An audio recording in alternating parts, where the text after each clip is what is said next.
ನಿವೃತ್ತಿಯಾದ ಸಾರಿಗೆ ಸಿಬ್ಬಂದಿ ಸಮಸ್ಯೆಯನ್ನ ಕೇಳೋರೇ ಇಲ್ಲ. ನಿವೃತ್ತಿಯಾದವರಿಗೆ 4 ವರ್ಷಗಳಿಂದ ಸಿಕ್ಕಿಲ್ಲ ಪಿಂಚಣಿ.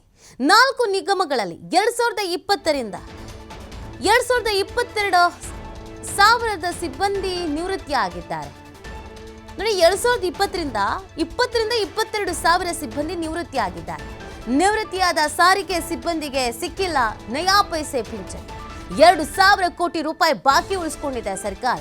ಪಿಂಚಣಿ ಟ್ರಸ್ಟ್ಗಳಿಗೆ ಸರ್ಕಾರ ಕಳೆದ 4 ವರ್ಷಗಳಿಂದ ಹಣನೇ ತುಂಬಿಲ್ಲ. ಹಣ ತುಂಬದ ಕಾರಣ ಕೇಂದ್ರಕ್ಕೆ ಹಣ ಬರಿಸಿಲ್ಲ ಪಿಂಚಣಿಯ ಟ್ರಸ್ಟ್.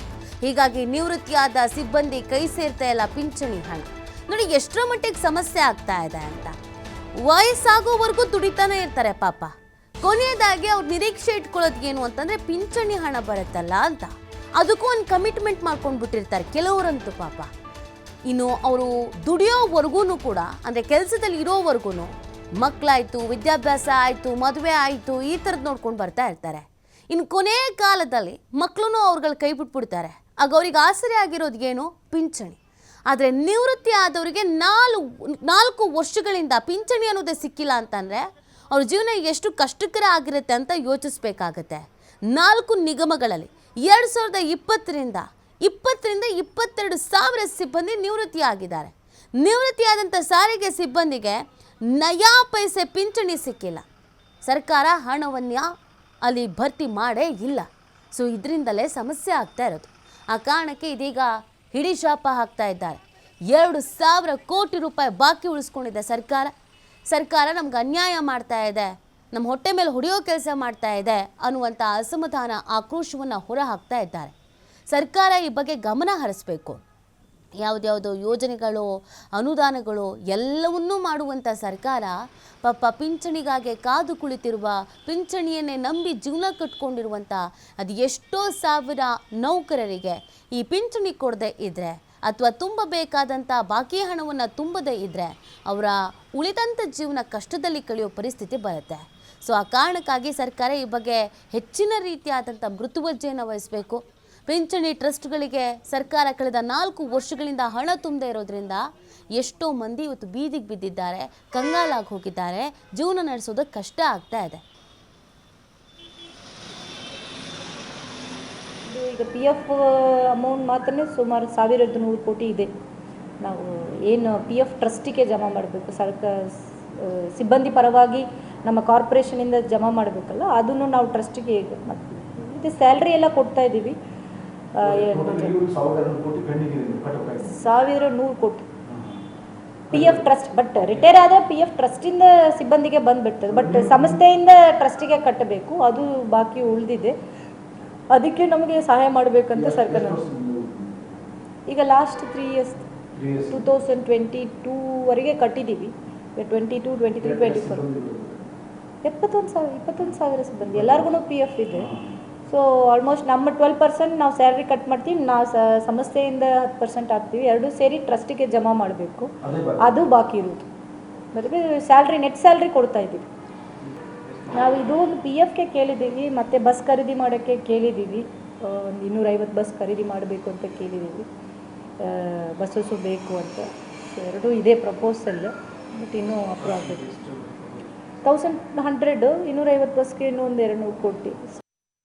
ಸಾರಿಗೆ ಸಿಬ್ಬಂದಿಗಳ ಪರಿಸ್ಥಿತಿ ಇಲ್ಲಿ ಯಾವ ಮಟ್ಟಿಗೆ ತಲುಪಿದೆ ಅಂತಂದರೆ, ಇಲ್ಲಿ ವೃತ್ತಿಯಲ್ಲಿರುವಾಗ ಕೊನೆಯವರೆಗೂ ಹೋರಾಟದಲ್ಲೇ ಇಲ್ಲಿ ಅಂದರೆ ಜೀವನ ಕಳೆಯಬೇಕು. ನಿವೃತ್ತಿ ಆದ ಮೇಲೂ ಸಹಿತ ಇವತ್ತು ತಮ್ಮ ಪಿಂಚಣಿಗಾಗಿ ಬೀದಿಗಿಳಿದು ಹೋರಾಟ ಮಾಡುವಂತಹ ಪರಿಸ್ಥಿತಿಯನ್ನು ಇವತ್ತು ಸರ್ಕಾರ ತಂದಿಟ್ಟಿವೆ. ಸುಮಾರು ಇಲ್ಲಿ ಅಂತಂದರೆ KSRTC ಅಂದರೆ ಸಾರಿಗೆ ಸಿಬ್ಬಂದಿಗಳು 2020 ರಿಂದ ಇಲ್ಲಿವರೆಗೂ ಅಂದರೆ ಸುಮಾರು 20 ರಿಂದ 22 ಸಾವಿರ ಸಿಬ್ಬಂದಿಗಳು ನಿವೃತ್ತಿಯಾಗಿದ್ದಾರೆ. ಅವರ ಪಿಂಚಣಿ ಹಣವನ್ನು ಇಲ್ಲಿ ಸರ್ಕಾರ ಬಾಕಿ ಉಳಿಸಿಕೊಂಡಿದೆ. ಈ ಸಂಬಂಧ ನನ್ನ ಜೊತೆ ಮಾತಾಡಲಿಕ್ಕೆ ಹೋರಾಟಗಾರರೇ, ಅವ್ರನ್ನೇ ನಾನು ಮಾತಾಡ್ತೀನಿ. ಸರ್, ಬರೋಬ್ಬರಿ 20 ರಿಂದ 22 ಸಾವಿರ ನಿವೃತ್ತಿ ಆಗಿದ್ದಾರೆ, ಅವ್ರಿಗೆ ಪಿಂಚಣಿ ಯಾಕೆ ಕೊಡ್ತಿಲ್ಲ ಸರ್ಕಾರಗಳು? ನೋಡಿ, ಪಿಂಚಣಿ ವಿಷಯ ಅಂತ ಬಂದಾಗ ವಿಶೇಷವಾಗಿ ಸಾರಿಗೆ ಇಲಾಖೆಯಲ್ಲಿ ಇರ್ತಕ್ಕಂಥ ಪಿಂಚಣಿ 1,500ರಿಂದ 2,000 ರೂಪಾಯಿ ಸಿಗುತ್ತೆ.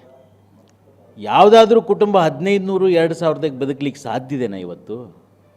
ಇವತ್ತೊಬ್ಬ ಶಾಸಕರಿರ್ಬೋದು, ಅವ್ರಿಗಿರ್ತಕ್ಕಂಥ ಪಿಂಚಣಿ ಇರ್ಬೋದು, ಅಥವಾ ನೌಕರಸ್ಥರಿಗಿರ್ಬೋದು, ಒಬ್ಬ ಜವಾನ ಅಂದ್ರೇನು, ಆಫೀಸ್ನಲ್ಲಿ ಕೆಲಸ ಮಾಡ್ತಕ್ಕಂಥ ಒಬ್ಬ ಪ್ಯೂನಿಗಿರ್ತಕ್ಕಂಥ ಪಿಂಚಣಿನೂ ಸಹಿತ ಇಲ್ಲಿಲ್ಲ.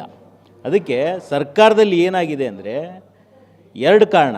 ಒಂದು, ಏನು ಪಿ ಎಫ್ ಟ್ರಸ್ಟ್ ಇದೆ ಸರ್ಕಾರದ್ದು, ಈ ಒಂದು ಟ್ರಸ್ಟಿಗಳು ಕೆಲವಷ್ಟು ಜನ ಇರ್ತಾರೆ, ಅವರೆಲ್ಲ ಸೇರಿ ಏನು ಪ್ರತಿ ತಿಂಗಳ ನಮೂದು ಮಾಡಿರ್ತಕ್ಕಂಥ ಕಟ್ಟಿರ್ತಕ್ಕಂಥ ಅವ್ರು ಡಿಡಕ್ಟ್ ಅಂತೂ ಮಾಡ್ಕೋತಾರೆ ಸರ್ ನೌಕರಸ್ಥರದ್ದು, ಆದರೆ ಅದನ್ನು ಕಟ್ಟಬೇಕಲ್ಲ ಸೆಂಟ್ರಲ್ಗೆ, ಅದನ್ನು ಕಟ್ಟಿದಾಗ ಅದು ಅರಿಯರ್ಸ್ನ ಅನುಕೂಲ ಆಗುತ್ತೆ ಪಿಂಚಣಿ. ಅದನ್ನೂ ಸಹಿತ ಮಾಡ್ತಾ ಇಲ್ಲ ಸರ್ಕಾರ. ಇದಕ್ಕೆ ನಿಗದಿತ ನಿಯಮ ಮಾಡಬೇಕು, ನಿಶ್ಚಿತವಾಗಿ ಕಟ್ಟಿದ್ದನ್ನು ಮರುಕಳಿಸುವಂಥ ಒಂದು ವ್ಯವಸ್ಥೆ ಆಗಬೇಕು. ಅದು ಎಲ್ಲೋ ಒಂದು ಕಡೆ ಸರ್ಕಾರದಲ್ಲಿ ಅನಾನುಕೂಲ ಆಗ್ತದೆ. ಸನ್ಮಾನ್ಯ ರಾಮಲಿಂಗಾರೆಡ್ಡಿ ಅವರು ಇದನ್ನು ಮನಸ್ಸು ಮಾಡಿದರೆ 2-3 ದಿವಸದಲ್ಲಿ ಸೆಟಲ್ ಮಾಡ್ತಾರೆ. ಬಟ್ ಯಾಕೆ ಆಗ್ತಾ ಇಲ್ಲ ಗೊತ್ತಿಲ್ಲ. ಬಟ್ ಈ ಪಿಂಚಣಿ ವ್ಯವಸ್ಥೆ ಅವರ ಪರಿಸ್ಥಿತಿ ಬೇರೆಯವರಿಗೆ ಕಂಪೇರ್ ಮಾಡಿದರೆ ಭಾಳ ದಯನೀಯ ಪರಿಸ್ಥಿತಿ ಇದೆ. ಅದಕ್ಕೆ ಸರ್ಕಾರ ಇದನ್ನು ಆದ್ಯತೆಯಾಗಿ ಪರಿಗಣಿಸಿ ಪಿಂಚಣಿ ಏನು ನಿವೃತ್ತರಾಗ್ಯಾರ, ಸುಮಾರು 4-5 ವರ್ಷದಿಂದ ನಿವೃತ್ತಿ ಆದವರಿಗೆ ಇವತ್ತಿಗೂ ಪಿಂಚಣಿ ಸೆಟಲ್ಮೆಂಟೂ ಆಗ್ತಾಯಿಲ್ಲ, ಉಳಿದೇ ಇತರೆ ಫಂಡ್ಗಳನ್ನು ಸಹಿತ ಸಿಗ್ತಾ ಇಲ್ಲ. ಅದಕ್ಕೆ ಅವನ್ನೆಲ್ಲವನ್ನು ಸರಿಪಡಿಸಬೇಕು ಅಂತ ನಾನು ಒತ್ತಾಯ ಮಾಡ್ತಾ ಇದ್ದೇನೆ ಸರ್ಕಾರಕ್ಕೆ. Okay, thank you sir. Duty ಇರುವವರೆಗೂ, ವೃತ್ತಿಯಲ್ಲಿ ಮಾಡುವವರೆಗೂ ಸಹಿತ ಇಲ್ಲಿ ತಮ್ಮ ಬೇರೆ ಬೇರೆ ಬೇಡಿಕೆಗಳಿಗೆ ಹೋರಾಟ ಮಾಡೋದು ಬಂತು. ಈಗ ಪಿಂಚಣಿಗಾಗಿ ಹೋರಾಟ ಮಾಡುವಂಥ ಪರಿಸ್ಥಿತಿ ತಂದಿಟ್ಟಿದೆಯಾ ಸರ್ಕಾರ? ಈಗ ಸಾರಿಗೆ ಸಂಸ್ಥೆಯ ಕಾರ್ಮಿಕರ ಹಣೆಬರ ಹೇಗಾಗಿದೆ ಅಂದರೆ, ವೃತ್ತಿಯಲ್ಲಿ ಇರಿದ್ದಾಗ ಸಂಸ್ಥೆ ಪಗಾರ ತಿಂಗಳ ಪಗಾರ ತೊಗೊತಿದ್ರು, ಪಗಾರ ಸಾಲ್ತಿತ್ತು. ಈಗ ದೈನಂದಿನ ಪರಿಸ್ಥಿತಿ ಸಾರಿಗೆ ನೌಕರದಾಗಿದೆ. ರಿಟೈರ್ಡ್ ಆದಮೇಲೆ ಸುಮಾರು 15,000 to 2,000 ರೂಪಾಯಿ ಅವ್ರಿಗೆ ಸಂಬಳ ಬರ್ತದೆ, ಪೆನ್ಷನ್ ಬರ್ತದೆ. ಅದರಲ್ಲಿ ಏನು ಮಾಡೋಕ್ಕೆ ಸಾಧ್ಯತೆ? ಇವತ್ತು ಬೀದಿ ಪಾಲಾಗ್ತಾ ಇದ್ದಾರೆ ರಿಟೈರ್ಡ್ ಆದಂಥ ಎಂಪ್ಲಾಯೀಸ್ಗಳು. ಅದಕ್ಕೆ ಸರ್ಕಾರ ಇವ್ರನ್ನ ಪರಿಗಣಿಸಿ ಈಗೇನು ರಿಟೈರ್ಡ್ ಆದಂಥ ಎಂಪ್ಲಾಯಿಗಳು ಯಾವ ಬೀದಿ ಪಾಲು ಆಗ್ತಾ ಇದ್ದಾರಲ್ಲ, ಅವ್ರಿಗೆ ಏನಾದರೂ ಒಂದು ಅನುಕೂಲ ಮಾಡಿ ಪೆನ್ಷನ್ ಹೆಚ್ಚಿಗೆ ಬರೋಂಥ ವ್ಯವಸ್ಥೆ ಆಗಬೇಕು ಅಂತ ಸರ್ಕಾರಕ್ಕೆ ಮನವಿ ಮಾಡ್ತಾರೆ. ಈಗ ಬಾಕಿ ಉಳಿಸ್ಕೊಂಡು ಯಾವಾಗ ಕೊಡಬೇಕಂತ 38 ತಿಂಗಳು ಬಾಕಿ ಪೆನ್ಷನ್ ಆದವ್ರಿಗೂ ಬಂದಿಲ್ಲ. ಸುಮಾರು ಒಂದು 2-2.5 ಕೋಟಿ ರೂಪಾಯಿ ಪೆನ್ಷನದ್ದು ಮತ್ತು ಪಿ ಎಫ್ದು ಬರಬೇಕು ರಿಟೈರ್ಡ್ ಆದ ಕಾರ್ಮಿಕರಿಗೆ. ಇವತ್ತಿಗೂ ಕೊಡ್ತಾ ಇಲ್ಲ ಸರ್ಕಾರ.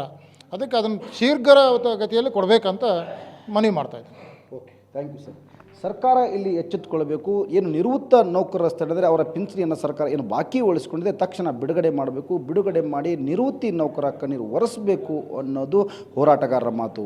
ಕ್ಯಾಮ್ರಾ ಪರ್ಸನ್ ಬರ್ ಜೊತೆ ಯಲ್ಲಪ್ಪ ಸೊಲರಪ್ಪ, TV5 ಹುಬ್ಬಳ್ಳಿ.